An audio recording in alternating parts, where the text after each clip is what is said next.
You're listening to Actors with Issues with Juan Ayala, a podcast of actors, by actors, and for actors. In today's episode, we speak with the creative team behind the Freevee comedy series Primo, executive producer and series creator Shea Serrano, and executive producer Michael Schur. I did just finish binging a bunch of the episodes last night. And, as a guy with 12 aunts and uncles on both sides of his very big Latino family, lots of unsolicited opinions, someone's always got something to say. So it hit home in so many ways, really. So I felt like I was watching a docuseries on my life, really. So I'm curious, did either of you have sort of those extra parental figures in your life that were, while well-intentioned, were giving those sort of unsolicited opinions when you were both growing up? Yeah, every person in the show is based on, I've got a mom, she has 5 uncles. It was 6 originally. One of them passed away early. But there's 5 remaining, still standing. They're still in my life. We did a screening with them like 2 or 3 weeks ago to watch the show. They were very much there and very much yelling at the whole time I was growing up, from baby to today. And Mike, what about you? I'm from a very small, repressed Protestant white family in Connecticut.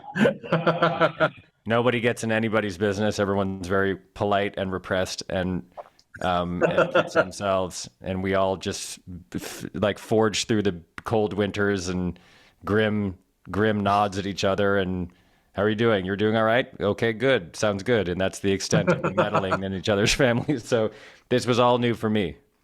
And Shea, you mentioned that you had a screening. So when you first told your family, like, hey, I'm kind of making a show about you guys, what was their reaction to that? And I'm curious, what was their reaction at the screening, seeing it all on the screen? Oh, they were super into it.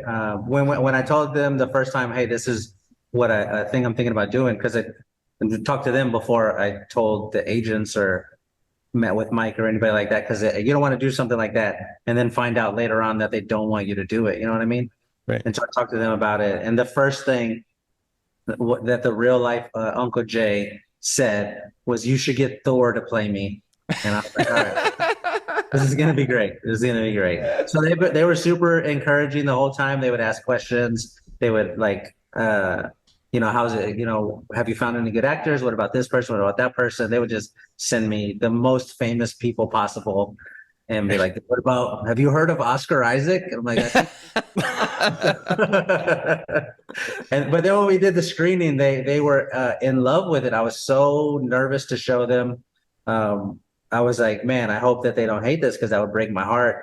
And then we watched it, and you could feel like through the first 2, after the second episode, the cookout episode, they were just all the way in. They knew who the characters were. They knew what to expect. They knew what the show was going to feel like at that point.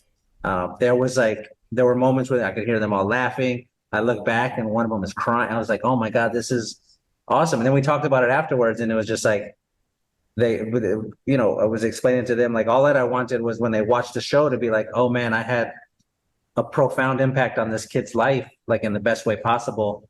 Yeah. Is what I wanted for them to take away from it. And they did. And it was a really cool experience. And Mike, I'm curious, would you ever make a show about your small, quiet, repressed family? There's nothing interesting about my family. I mean, I've had, and I love them. I'm not saying they're not nice people. I'm just saying I've had the instinct in the past to maybe do a family show, because most of the shows I've done have been workplace comedies. And this happened before I came up with the idea for The Good Place too. I was like, okay, family show. What do I know about families? And the answer is nothing, because my family was extraordinarily typical in most ways. And now, after 60, 70 years of TV, every version of my family story has been told. Like, we are fine with white families. We're good.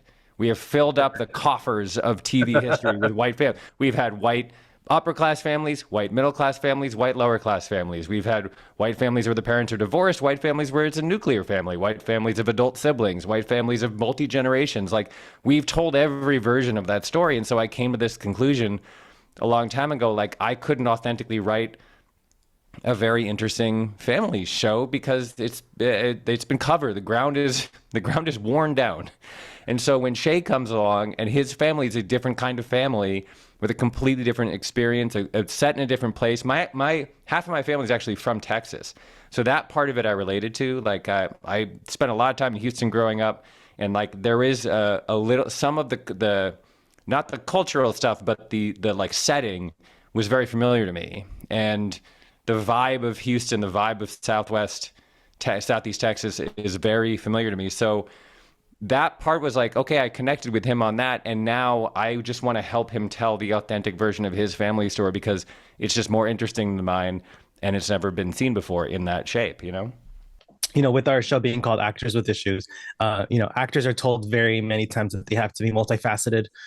Don't just be an actor. You also have to write and produce and direct and just do as much as you can. So I'm curious, what advice do each of you have for any actors who are looking to sort of dip their toes into these other facets of the industry? Oh, brother. Where to begin? You know, I've met a lot of different kinds of actors in my life, and some of them are like, you know what, I just love acting. I just want to act. Like, it's the thing I love. It's my passion. I don't want to direct. I don't want to write. I just love acting, and I don't think there's anything bad about that, you know? And then there's other actors who are like, I love to write my own stuff, and I want to direct someday, and I want to cater the show I work on because I love to cook, and I'm a really good electrician, so I want to rig all the lights, and that's fine too. I think people should do what they're passionate about and what they love. And I love writing more than anything in the world. I have no feel for acting at all. I'm not very good at it. I don't have that instinct to act. I do like directing.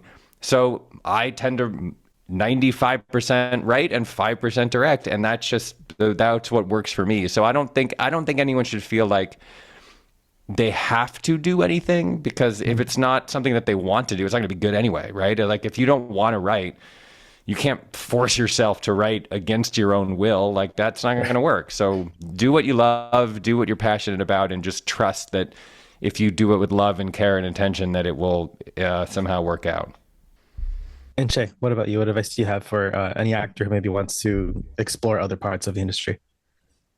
I was going to basically say a version of what Mike said. Just, this is my first time that I've gone through this process. First time that I talked to actors in real life. The first time that I talked to directors or like saw what a set looked like. And just in the 3 months that I spent out there and the 6 months or whatever it's been in post-production, just talking to people who do those specific jobs for a living, it has become very clear that if you don't absolutely love it, it's probably not going to work out that great for you. Like, you meet a director, like Kabir Akhtar directed the pilot and the Carnival episode. And so he was the first director I like sat down and had a conversation with. And just the way that he talked about that specific thing, it was like, oh, you were going to make it in this job no matter what. Like, you need that attitude. You've got to feel it inside. You got to sort of, like Mike was saying, you have to love it. I think any of the stuff that you want to do, like, if you don't really care about it and want to do it, then it's not going to work out that great. So I'm the opposite of Mike. I don't want to direct. I just want to write. That's all I want to do. I like editing.